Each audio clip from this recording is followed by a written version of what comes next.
começar a versão na februário para fazer maintenance regi, qual toma lugar de mais ou menos 10 dias de trabalho e a ver que nós podemos dia logro assim importante para a APA e para Aruba. Nós full equipo de APA, de nós engineer, nós managers, tanto a contribuir para assim chegar o dia aqui. Eu quero logro que o full team de APA e Aruba Porto orgulhoso de gente. Seguramente está mostrando que a recuperação depois de post-Covid está arriba o caminho da trajetória correto.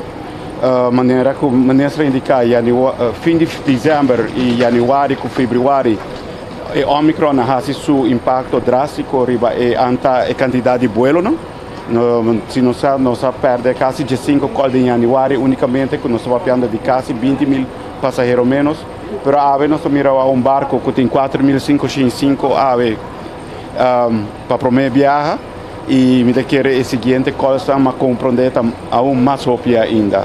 Dus me quer saber que tem primeiro passo logro para Aruba para a recuperação do turismo cruzeiro. Com chegada assim na Turenda Biba, artesano na quiosco que for tour guides etc. Sim, impacto que botem spin-off effect que botem riba para tour operator e tienda nan tour operators nan me quer saber que está logro e quantidade para de gel também, não?